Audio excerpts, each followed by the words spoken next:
Welcome everyone to Color Commentary. We are your pauper commentators, Michael Petchik and Adrian Guarzales. How is it going, Adrian? What's up? No good? No, not feeling it this week. We resolving to change things in the new year. What's up? That's what's up. All right.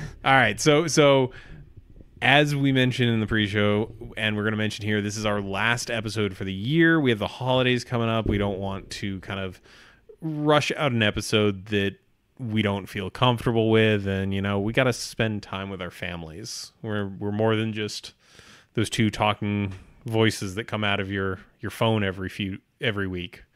But yeah, let's get into the upkeep, and we can get into our discussion for today. First off, we are brought to you every week by Original Magic Art. Original Magic Art is a wonderful website with a variety of dice bags, playmats, tokens, and art prints from throughout the history of Magic and the history of the world at large. And we're affiliates over there, so if you want to, you can either use the URL originalmagicart.store/commentary or use the affiliate code commentary in all caps, and you should get 10% off your order, and we'll get a little bit of a kickback. So it helps us out here at the show.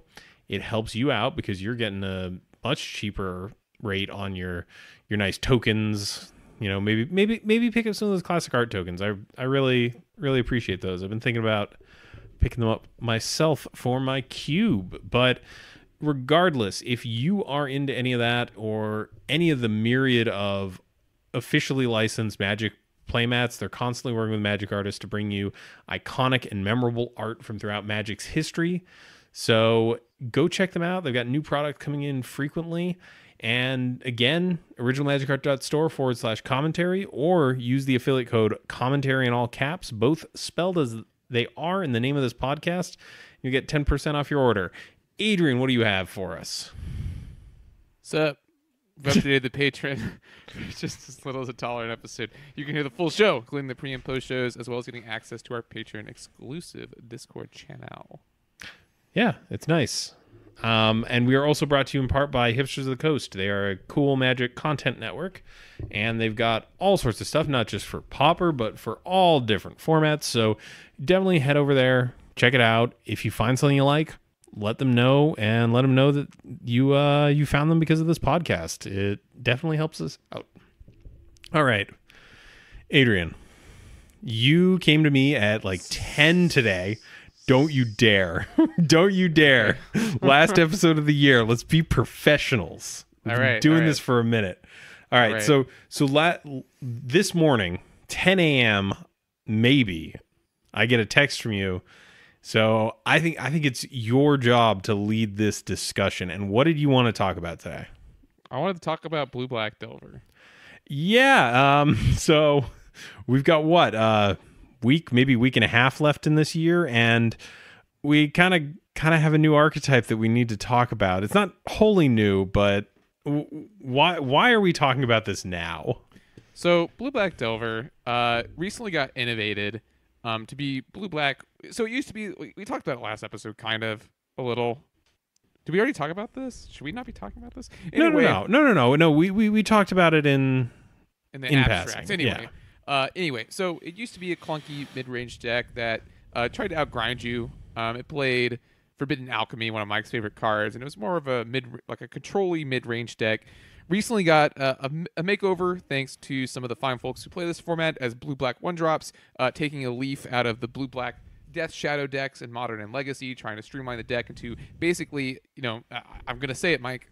I'm going to say it, a tempo deck, where the whole goal is to stick a threat and then counter anything else your opponent does. So recently we got a downshift of a card called Foil.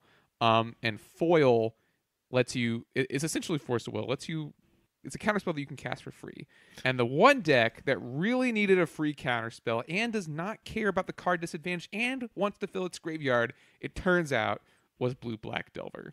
And so the deck has taken off like a shot. It's way ahead of the pack right now. Yeah.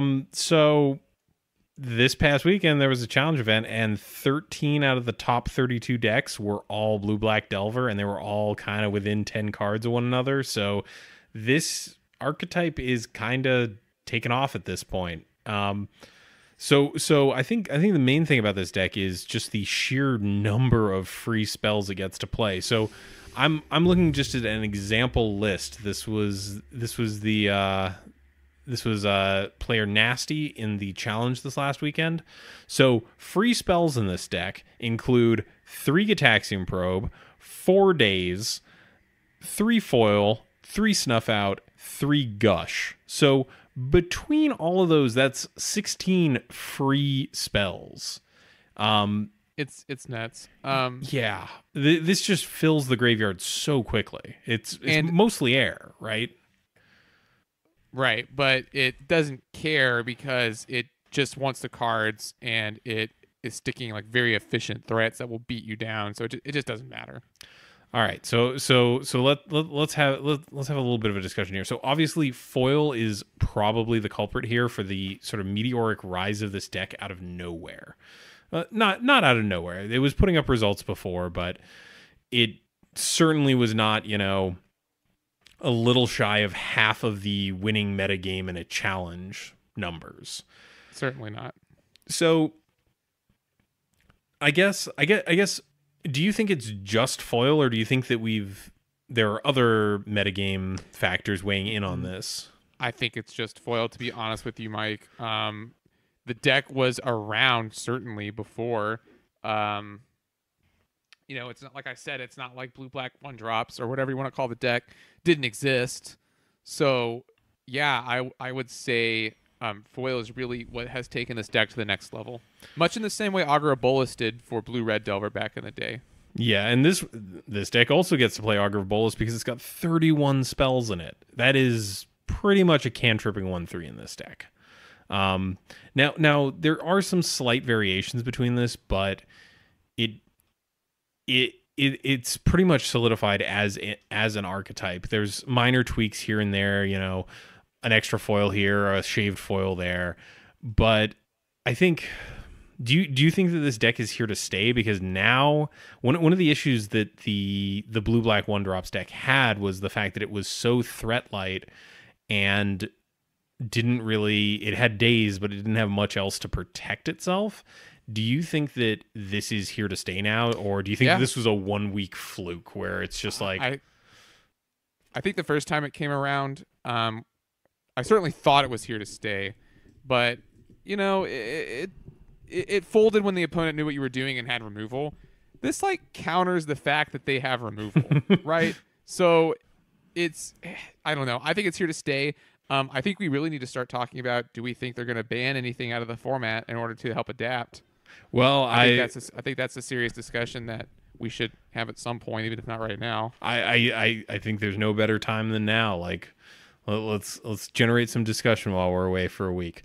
All right, so do you want to address the elephant in the room as to what most people are going to point to in this case? I think a lot of people are going to say that we should ban Gush or foil. Yeah, and I'm not really sure which one's right. Well, so here's the thing: banning both of them is silly because I think they enable one another. Having more Gushes enables your foils, and having more foils makes you kind of want some more Gushes so that you can get that sweet gush value. So I think one of them, if this becomes a problem, and I don't know where you'd class problem at, because I don't think that this deck has the legs to get to blue-red Drake kind of numbers. Maybe I could be wrong here, but I do think that this is going to become a powerful deck in the weeks and months to come.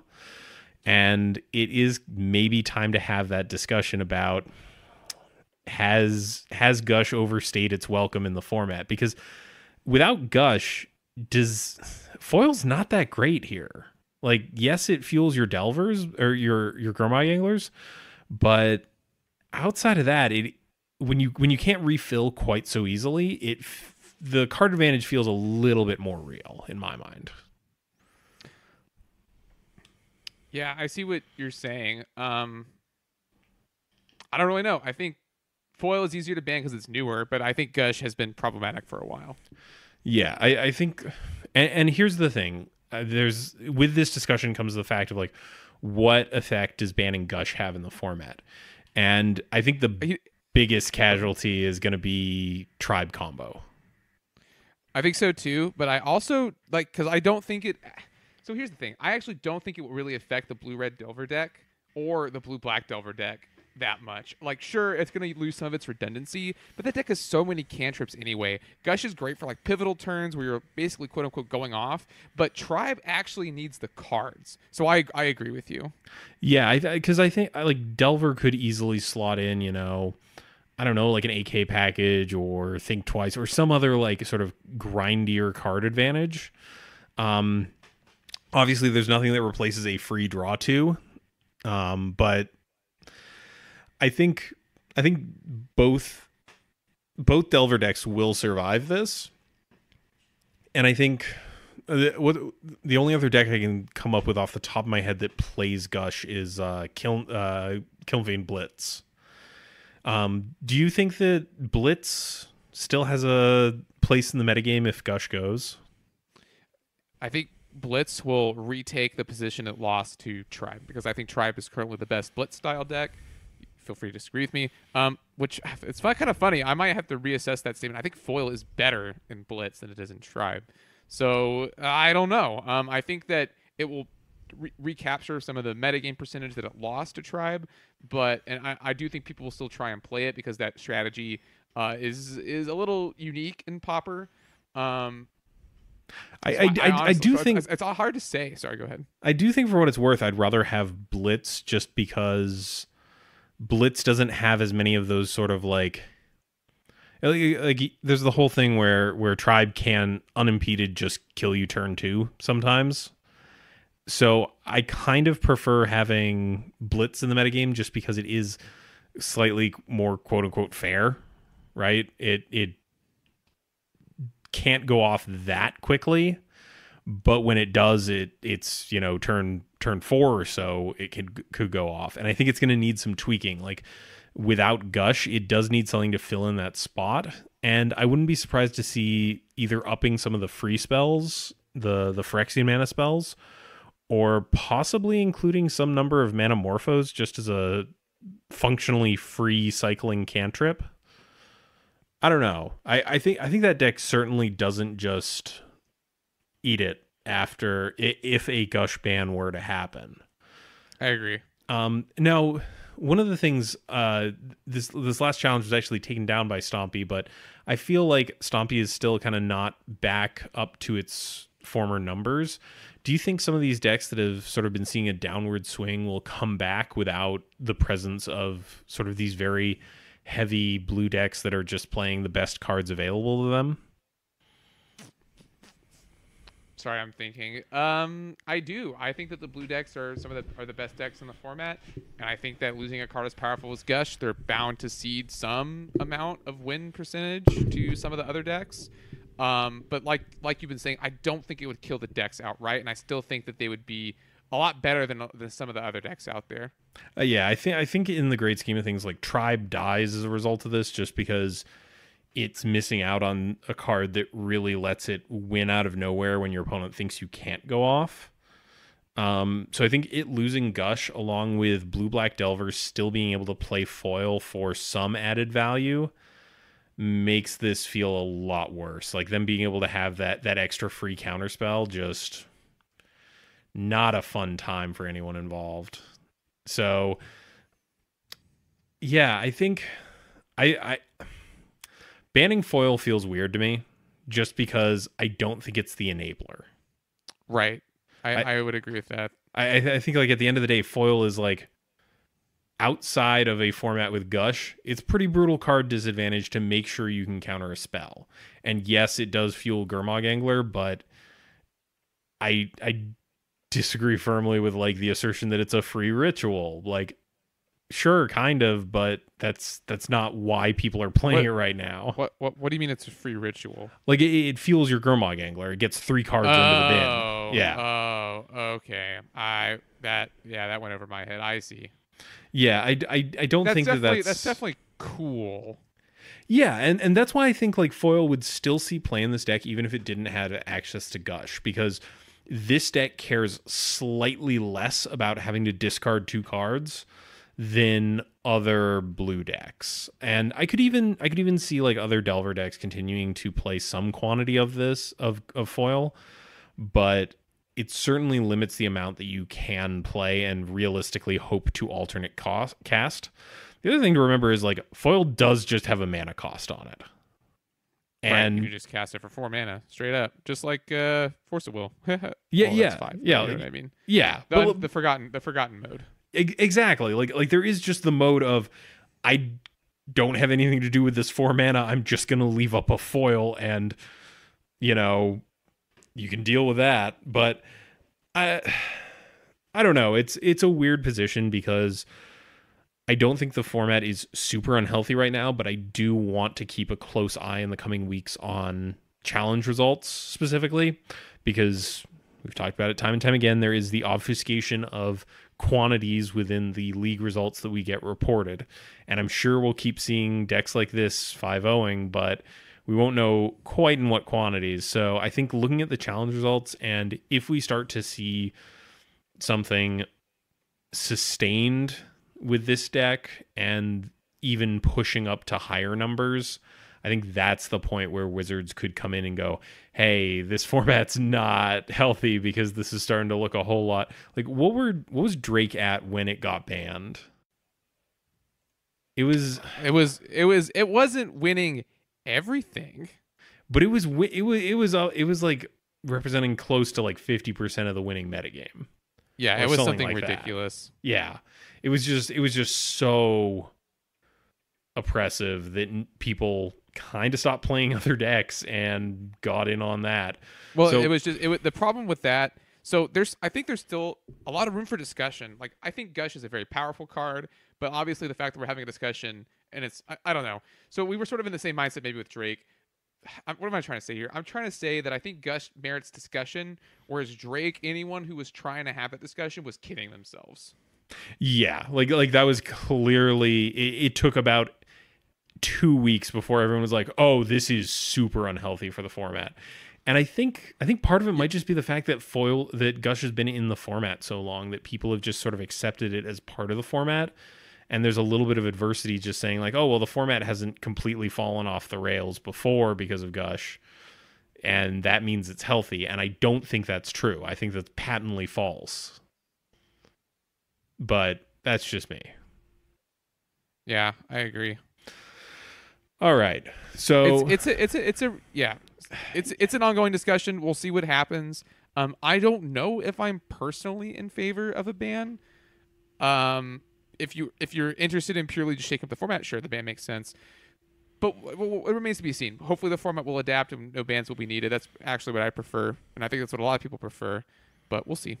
I mean, yeah. There's always that outcome, but I don't know, man. I think this. I got that feeling in my bones, like when Drake showed up, that this is just not good news. No, you're right. If anything, the last couple of results have shown us it's not good news. Yeah, just man, and. Outside of those 13 results, there were another like 2 other decks that were just casually playing Gush and foil. I think it was I want to say it was Kiln Fiend and a single mono blue Delver player who were rocking that particular combination. But all right, so yeah, certainly let us know. I'm sure whether we ask you to or not, you will give us your opinions on Gush. But definitely weigh in on this because I think it's going to be a pressing thing in the coming weeks. All right, so let's get into our main topic for this episode, because it is the end of the year. We're a couple of days away from the winter solstice. The days are finally going to start getting longer again. I'm not going to be never seeing sunlight in the course of a work day, but yikes, the north. Oh yeah, it gets dark at like 4 here, dude. It's not good. It's actually like deeply bothersome, and my sleep schedule's all screwed up. And regardless, let's get into this. So we had a year of, oh my god, how many releases. I didn't even count all of them. I counted the major set releases. We had Pauper as a format got cards out of 7 different sets. That is It's a lot of cards. It's absurd. It's absurd. It's a lot of sets.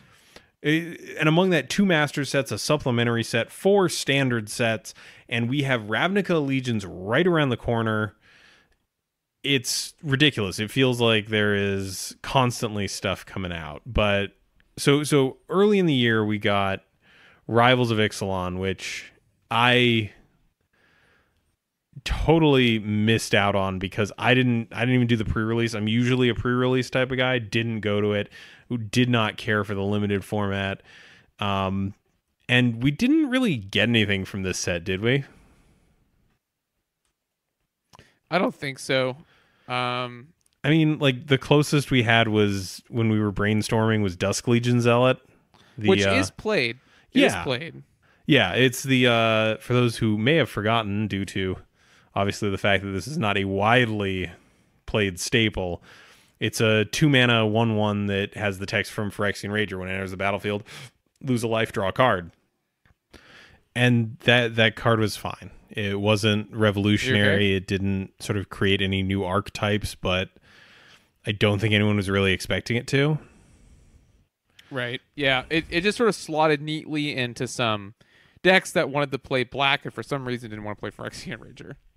Yeah, I mean, it can be a curve consideration, but the kind of the catch with it was that the 2-mana slot was already where a bunch of the black card draw sits, like Night's Whisper and Sign in Blood and that sort of stuff. So just kind of awkwardly positioned. I honestly, like, outside of that, can't come up with another Rivals of Ixalan comment off the top of my head. And I think that the set was pretty forgettable as a whole. Like, we literally looked at it before this show and I can't come up with one. So Same. And yeah. Following that, we had Masters 25, which again, not really a lot of new stuff, just a lot of very needed reprints. Yeah, it was actually pretty wild, the sort of diversity of stuff that they managed to sneak in there that was, getting up there in price. None of these were, I don't want to say the word, but they weren't oubliette. It wasn't. What wasn't the much requested and never reprinted oubliette. But in terms of like reprints, Ancient Stirring saw a reprint, even though that's not played too much in our format anymore. Ash Baron's got a reprint, which was definitely needed in terms of economics. It was high for no reason other than that it was hard to get. I think it was up to like $7 at one point. Counterspell got a reprint, always kind of necessary. What else was there? I know Rancor got a reprint, even though it was that uncommon, that still helped, but a large majority of the downshifts in this weren't like super exciting, and I feel like this set was a bit of a miss with a lot of fans. Nettle Sentinel had been getting expensive around that time. That got a reprint. Presence of Gone got reprinted, and I think from here on out will never be worth anything again. Simeon Spirit Guide and Street Wraith for all you One Land Spy fans, if you're out there and we haven't completely turned you off the show. And Utopia Sprawl had been getting up to like $5 because of seeing play in Modern Ponza. But apart from reprints, there weren't really any notable downshifts for this set. And again, kind of a bit of a flop for the format outside of obviously easing the wallets. Right. What do we have next after that? After that, we had Dominaria, which we, by our count, got Adventurous Impulse, which saw some play in Slivers, Divest, which saw play in some of the original builds of the blue-black one-drop deck, and then Get to Lava Runner, which, despite all of our naysaying, is now like the face of Burn. Yeah, I mean, I've definitely been casting a lot of Gitu Lava Runners. It hasn't been in Burn. It's been on a little program we're going to talk about a little bit later in this this podcast episode. But Adventurous Impulse kind of petered out. Divest has seen some play, but not a lot. But Gitu Lava Runner was definitely the big winner. Also, obviously, we got to go back to Dominaria. It's a fan favorite plane. It's where the Magic story started. And It was also just a really good set. it was. The draft environment was great. And we definitely got like a lot of interesting designs in the common space. There weren't a lot that were good enough to actually see like competitive play, but it was nice to kind of see that they were pushing the envelope a little bit. And I think that's always something that we as pauper players like to see, is a little bit of a push. Not the biggest push, because every time they've done big pushes, it's mostly ended disastrously. We already talked about the Days of Drake, like that was not a good time. But yeah, this was a good set, and we got one solid playable out of it that has become a format staple at this point. Again, despite all our naysaying and confusion about the subject, it's just here to stay. Next up, we had Battle Bond, which not all of these commons are on Mitgo even. And I challenge you right here, right now, because I know you're not like a huge remember every card guy. Can you name me a common, not even a new one, just any common out of Battle Bond? Lightning Bolt? Nope. Man. Okay, I give up. I remember the one that we talked about on the show, because we didn't even do a set review for this. There were so few new commons, and at that, most of them weren't of note, because this was a set for Two-Headed Giant. It was designed based on the idea that you'd have two players on a team, and featured heavily a mechanic that allowed another player to help you cast spells, which in a one-on-one format doesn't really cut the mustard. No, like, I can't even think of a card design where someone would want to assist their opponent casting it. It's a weird one, and I know when we had Gavin Verhey on the show, he talked about the fact that this was one of the last ones before they sort of really thought about supplemental sets as a vehicle for pauper cards. So, it's a wash. It was also not the world's greatest draft format. I had fun with it the one time I drafted it, but I wasn't like clamoring to like go back and draft it again. So then we got the return of the core set. The core set is back. What are your feelings on core sets as a whole? I think they're good. I miss them. They're a great way for folks to get into the format. So I think that they're a necessary evil. More experienced players, I think, sort of tend to think of it as a waste of space. But there are some strong cards that get printed in them. It's a great place for reprints, and it's a great way to get new players in the game. So I am a fan of core sets. Yeah, and we got one hit out of this, and that was in the form of Elvish Rejuvenator, which is it's a 3-mana 1/1, and when it enters the battlefield, you look at the top 5 cards of your library. If there's a land in there, you can put it directly into play. And this has seen some scattered use in Tron as a way to ramp into Tron, or just plain up ramp in the early game. And I mean, this is part of sort of the New World Order, right? That we're getting less and less shuffle effects. So I don't know. What do you think of this card, looking back on it? I don't think it's very good. You don't think it's very good? No, I just don't think that effect is really powerful enough. I don't know. Yeah. What do you think? I was not honestly the biggest fan of it in Tronless. It's kind of one of those things where it's like, I see what you're doing here, but you see me. Finally, you see me. But like for 3 mana, like that's also Expedition map mana, where you could just be tutoring out the exact Tron piece you need. This does leave a body. It can be used in a flicker loop to just kind of like churn through your deck and get all the lands out of it, I guess.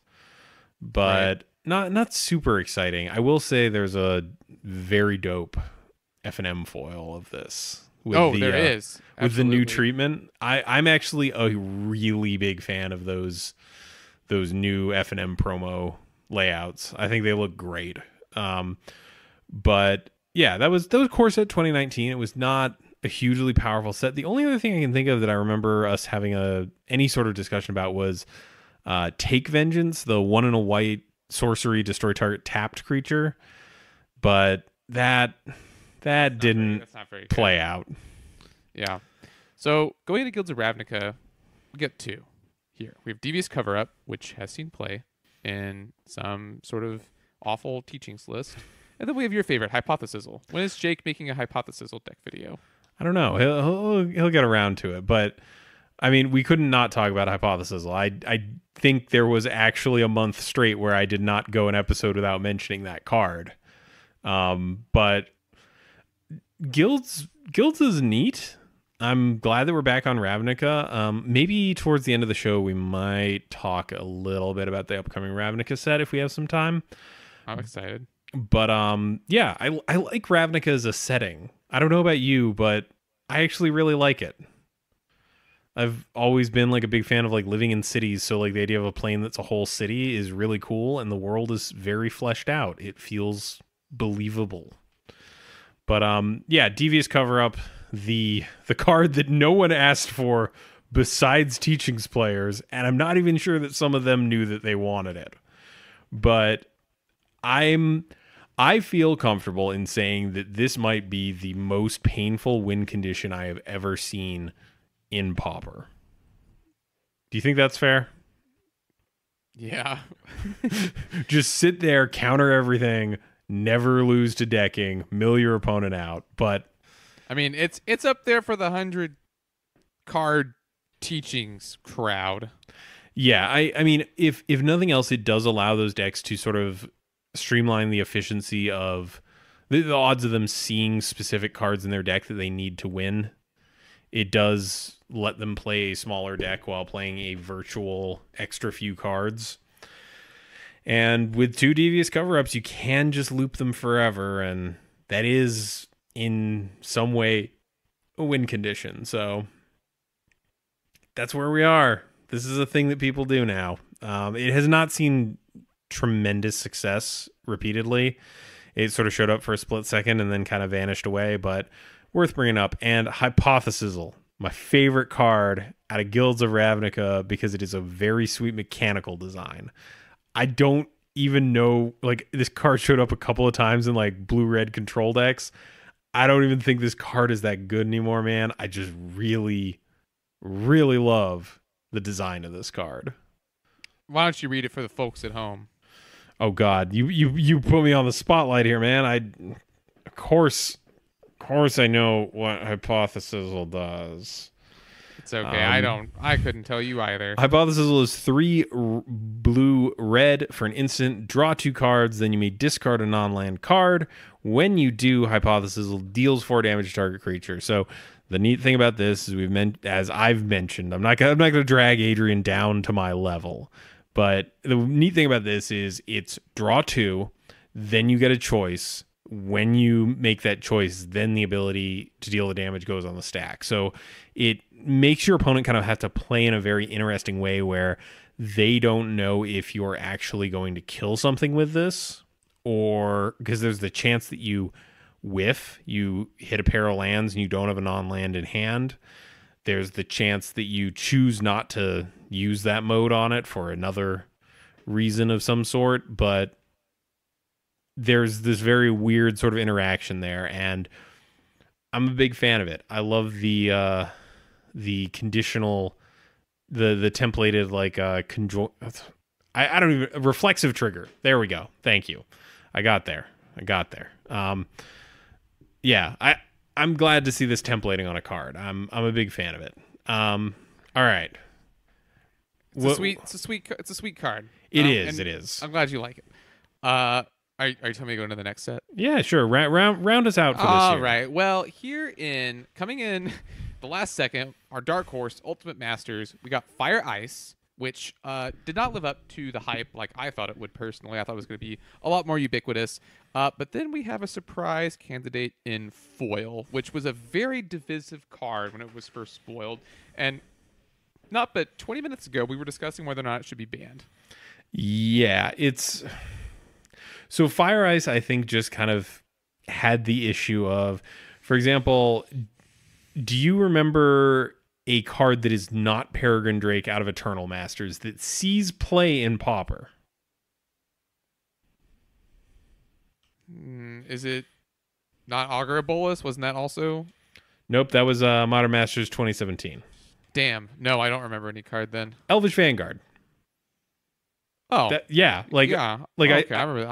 I remember that card. I'm wondering how much of this is just the fact that like right now foil is the hot ticket, and that if things change within the format and foil is no longer as good as it currently is, if we see Fire and Ice sort of come into its own kind of quietly. I feel like this might be a case of there's two new toys. One of them is a lot shinier and flashier and makes more noise, and the other one's just going to kind of quietly be here and be playable. This has seen some play, though. I've seen it in a couple of Tron lists, and I do like it there for what it's worth. Some of the decks were already playing Twin Bolt, right? Yeah, if you're playing Twin Bolt, you might as well be playing this card because it has. I mean, it's just a better version of Twin Bolt. Like I think no matter how you slice it, right? Yes. Fire is actually just Twin Bolt, and this is just Twin Bolt with the mode of cycle tap a thing. If you're also in blue. Yeah. I mean, like, you could even just play this just for that added value. Like, if for some reason you're in a mono red deck and you're playing Twin Bolt, just jam this in there. Make your opponent double guess you. Try and figure out why you're playing Fire Ice. And with that, I've spoiled the secret. You'll never get away with it. That's just that's the tech.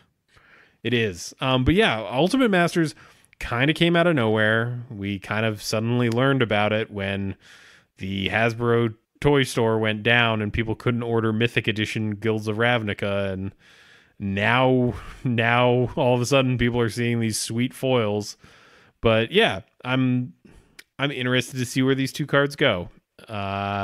I think out of all the cards we talked about, these are the two that I am most interested in. Yeah, this was not like a super hype year for like pauper downshifts and new cards.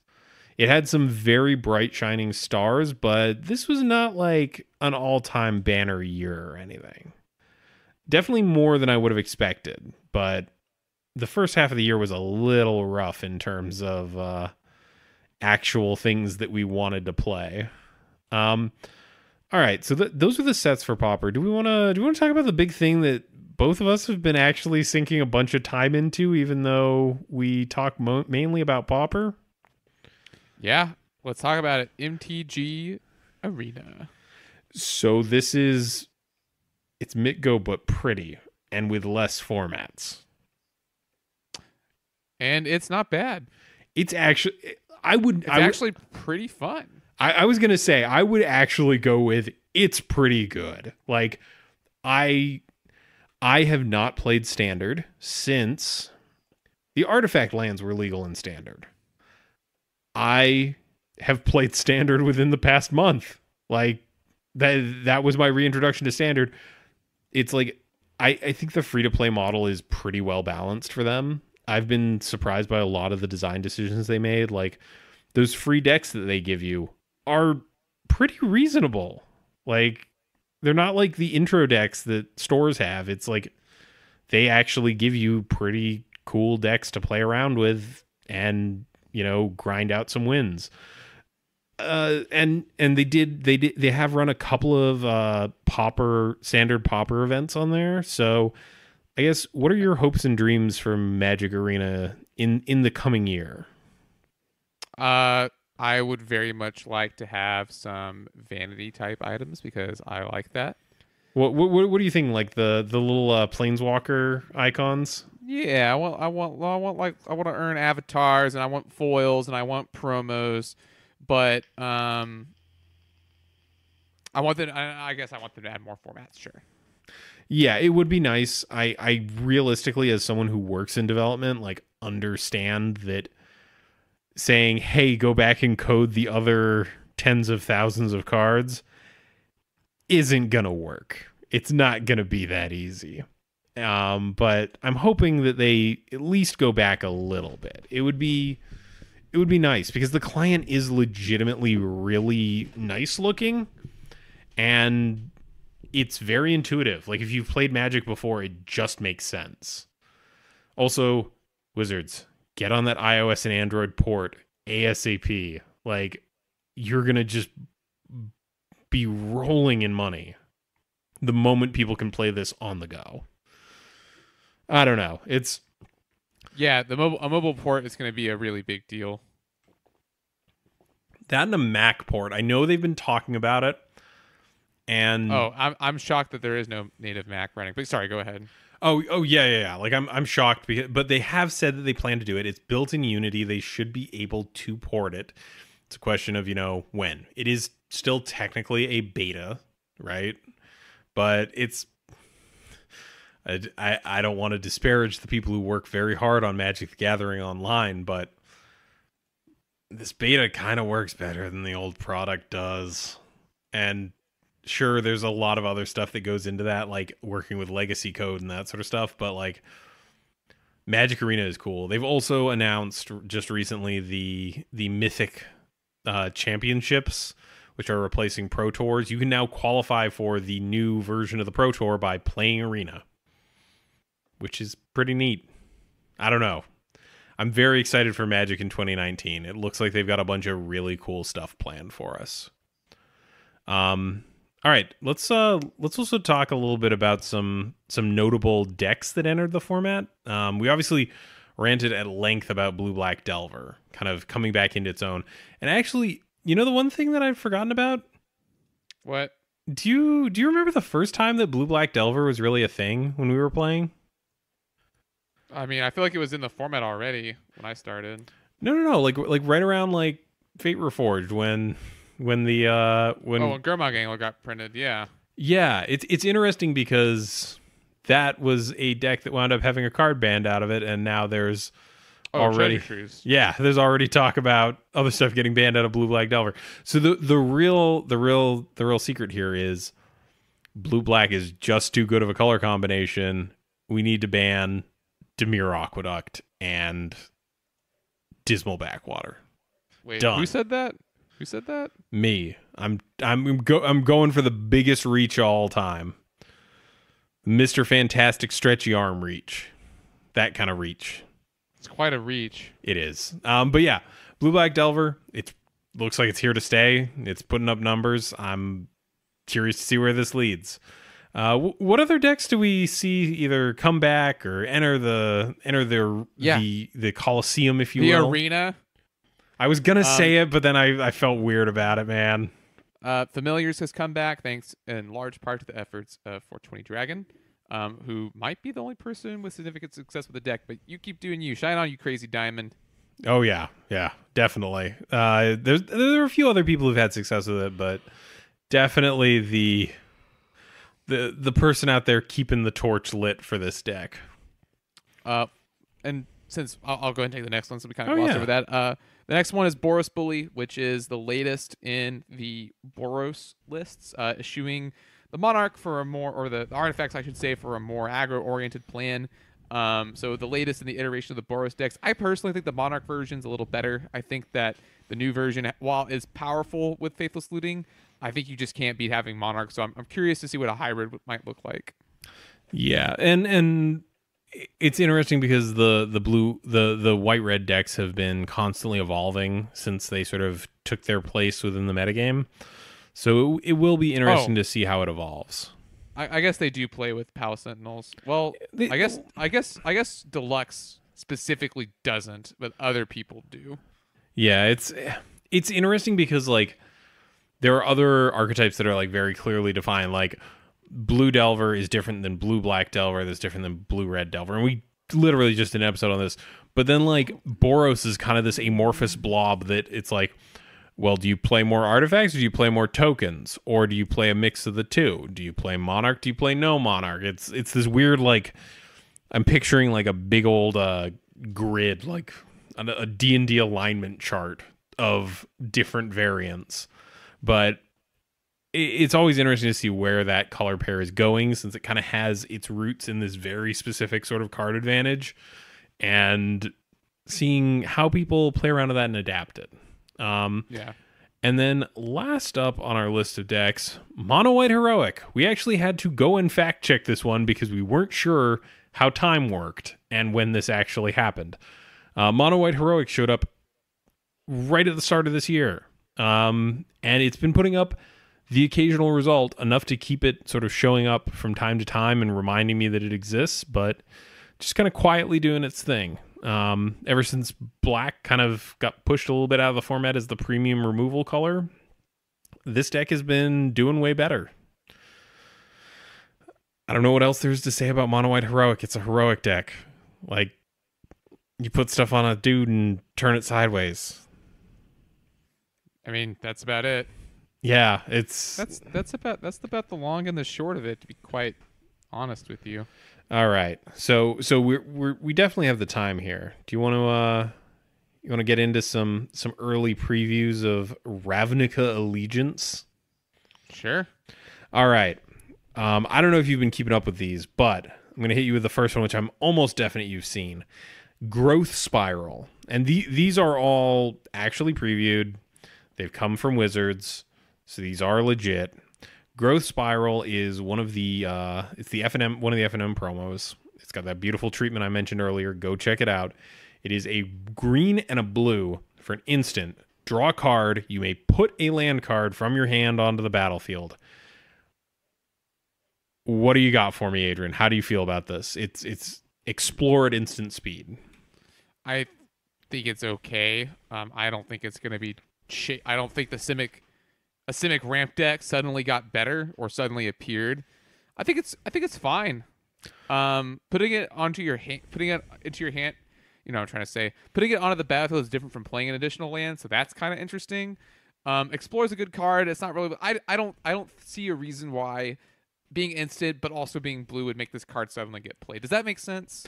Well, so I think the thing with it being blue and it being an instant is there's like I think it's a non-zero fact that you can take your turn and pass with a green and a blue mana up and conceivably either have a 1 and a blue counterspell or this.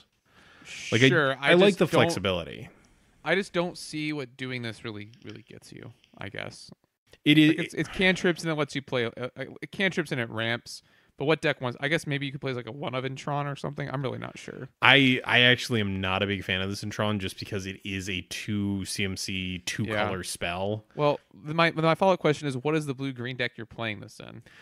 Yeah, it's kind of rough because I think that this card is legitimately good because you could use it to do something like drop a Karoo on end step and then be able to just play the land out immediately. Because like you could very conceivably like go forest, island, on your end step, put in a Karoo, bounce one of my basics, play the basic out, and you're at 4 mana on turn 3, which is nice, but I'm not sure that there's a home for this as of yet. I do like the fact that it cantrips a lot, but I also feel like this kind of falls off in quality late game, just because eventually this is just the front half of Think Twice with a more restrictive mana cost. And also, weirdly, the other Simic card that we've seen from this set isn't supporting like a ramp archetype. It looks like it's +1/+1 counters again, for better or worse. That's what they've decided Simic does on Ravnica. I don't know. I'm a big naysayer, Mike. I'm sorry. I'm not the right person to get hype. Here's the thing. I am usually the guy who gets hype, and I'm not really that hyped. And then the other thing that we've seen, and this actually introduces one of the mechanics for the set. Have you seen Rafter Demon? Yes, the new mechanic is Spectacle. So Spectacle says may cast this spell for its spectacle cost rather than the mana cost. We put lost life this turn. So it's kind of like Bloodthirst meets Raid. Yeah, it's a really interesting mechanic, and this did actually get leaked early. There was photos of another card with Spectacle on it that did not have the reminder text on it, so no one had any idea what it did. And now that we know what it does, it's like, oh, okay, that does make a lot of sense for Rakdos. So I think this mechanic has the potential to be good. I'm very interested in, of course, the red cards that have it because, you know, it could easily slot into burn. And while we're at it, we could also talk about the other mechanic we know, which is Afterlife. So it basically says like Afterlife 1, and then when that creature dies, you would get a 1/1/1 creature spirit token. So it remains to be seen if the Afterlife scales with power toughness or with number of tokens. Well, so it looks like the one example we have that's at rare is a 2/1. So it looks like it could be one of those things where the number is independent of the actual body it's attached to. So like I could imagine some sort of weird design that's like a 1/1 for 5 mana that has Afterlife 3. And then what? You get 3 tokens, you get a 3/3. I think you get 3 tokens. The wording on this lines up, actually. There was a discussion I was in earlier about this. The wording on this is very similar to how Graft is worded, which was the mechanic with +1/+1 counters from the original Ravnica block. And that was always, it was Graft N, and they came in with N counters on them. So I have a feeling that the number in Afterlife is going to be the number of 1/1s, because otherwise you wind up with like all these varying sizes of spirits, and I just feel like that's really confusing. But yeah, I'm pretty excited about this, because like we've talked before about Doom Traveler as like a pretty reasonable Magic card. So what does it take to convince you? Like, how good a deal do you have to be getting on this extra 1/1 with flying? Like, are you down for, I don't know, like a Windrake with Afterlife 1 on it, like a 2/2 for 3 that dies and becomes a 1/1? I think that's fine. Yeah, I'm curious about this one. Also, noteworthy, does appear to be the Azorius mechanic, or the Orzhov mechanic. So we could see black cards with this on it, which might lead into some sort of like mono black aristocrats list. So that's kind of neat. Sweet. Yeah, That'd be sweet. Because that's always the big thing about the aristocrats deck, is it wants to be an aggro deck but needs to be 2 colors. And as we know in Pauper, that can be a death knell. But yeah, I'm really stoked on this set. There's a bunch of cards that if we covered other formats, we could definitely get into. Lavinia seems like she's very, very playable in a lot of other formats. So that'll be interesting to see how that one shakes out. But yeah, this was our quick, like, little touch in after the year in review, but I'm pumped. I'm excited. I'm pumped. Next year's going to be good. Yeah, next year's going to be good. And again, in case you'd forgotten, it's been a minute. This will be our last show. We will be returning in the new year. I think it works out that our first episode is going to be like the 3rd or something, maybe. I can double check that one real quick. Our first show will be Wednesday the 2nd. We're not sure when exactly we're recording that one, but we will be recording it and putting it up. And yeah, we'll see you in 2019, fans. It's been a great year. All right, you wanna get us with that last outro of 2018? Sure. Thanks for joining us today. This podcast brought us one of our patrons, including Rhino Fist. Please consider supporting us just like them if you like the show. Check below this video or description of this podcast for details of where to find us. We like to remind you, listen to us on the platform with reviews. They're always appreciated as they boost our visibility. If you've got a deck listener for a topic, you can contact us either via our website or you can email us directly at colorcommentary@gmail.com. Special thanks to my LGS, Pat's Games, Mike's LGS, JP Comics, and of course, L. You can find our theme song, Quantitative, and other great tracks over at soundcloud.net/ELLELLELL. Till the new year, this is Adrian and Mike signing off for Color Commentary.